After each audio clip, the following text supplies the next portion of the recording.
Halo, assalamualaikum warahmatullahi wabarakatuh. Lillahi ta'ala ya karim, ilahi anta maksudi waridaka malubi. Bismillahirrahmanirrahim. Oke teman-teman, kita kali ini mau bercerita tentang cara mencontoh Rasulullah. Karena banyak orang-orang yang mengakui mencontoh Rasulullah, tapi yang dilihatnya kitab, tak ada rasulnya. Padahal Rasul itu hidup, orang mukmin itu hidup, kata Allah. Nggak mungkin berarti Rasul itu gak ada, karena Rasul itu bahasa Arab, bahasa Indonesia utusan Allah, pasti ada yang bisa dicontoh. Nah, kita berdalilkan apa? Itu laqad kana lakum fi rasulillahi uswatun hasanah liman kana yarjullaha wa yawmal akhir. Sungguh dalam diri Rasul ada suri teladan yang dijadikan contoh, yang banyak-banyak ingat Allah. Jadi kalimat itu jelas bahwa Rasul itu yang kita contoh yang banyak-banyak ingat Allah. Bukan yang banyak-banyak sholat, bukan.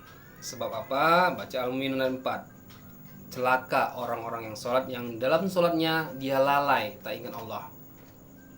Al-Jumar 22, silakan baca. Nah, bagaimana sebenarnya cara kita mencontoh Rasulullah? Karena kita kalau mencontoh Rasulullah tuh jangan tanggung-tanggung. Awalan wa akhiran, jahiran wa batinan, kaulan wa fi'lan, wa ta'atan wa ibadan wa amalan soleha. Dari awal sampai akhir, jahir batinnya, ucapan perbuatannya, ketaatannya, hubungannya kepada Allah, itulah amalan soleh. Jadi kalau mencontoh kita jangan Rasul, jangan tanggung-tanggung, langsung ikuti semua. Ini enggak. Contohnya apa ya? Perkara rukun sholat. Itu contoh-contoh yang selalu orang suka tidak terima gitu. Padahal rukun sholat adanya setelah Rasulullah Mi'raj. Sebelum Rasulullah Mi'raj, apa yang dikerjakan Rasul? Para rasul-rasul, para nabi-nabi sampai wali Allah itu mengerjakan apa gitu. Banyak-banyak ingat Allah. Itulah yang terdahulu dan itu yang dilakukan. Sebab apa gitu? Awal agama itu kan mengenal Allah. Cemana kita mau mengerjakan rukun sholat kalau kita nggak kenal yang mau kita sembah? Baca Toha 14. Innani anallah la ilaha illa ana fa'budni wa aqimis sholah li zikri. Sungguhnya aku ini Allah, tiada Tuhan selain aku, sembahlah aku, tegakkan sholat untuk ingat aku. Itu kan jelas kalimatnya. Tujuan sholat itu untuk ingat Allah. Macam mana kita mau mengingat Allah kalau kita belum kenal? Sementara ingat itu pakai otak, bukan pakai muncung. Yang namanya pakai muncung itu memuji. Contoh subhanallah itu memuji. Alhamdulillah itu memuji. Itu kan memuji semua.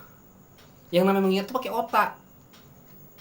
Itu kan sudah jelas sebenarnya untuk kita pikirkan, untuk kita renungkan. Ada lagi contohnya, banyak contoh yang orang-orang, contohnya para ulama juga nggak sanggup mengikutinya. Masih banyak lagi. Contoh sekarang orang menikah. Orang menikah yang paling utama mereka tuh berdasarkan apa? Undang-undang negara. Di dalam Quran nggak ada bahwa dasar kita sah menikah itu hukum negara, kan nggak ada dalam Quran. Hukum Allah yang kita gunakan. Ya macam mana? Contohnya ijab kabul, syahadat yang benar. Oke teman-teman, itulah sedikit keterangan atau cerita untuk kita renungkan, untuk kita diskusikan. Silakan berkomentar dan mohon maaf zahir dan batin. Assalamualaikum warahmatullahi wabarakatuh.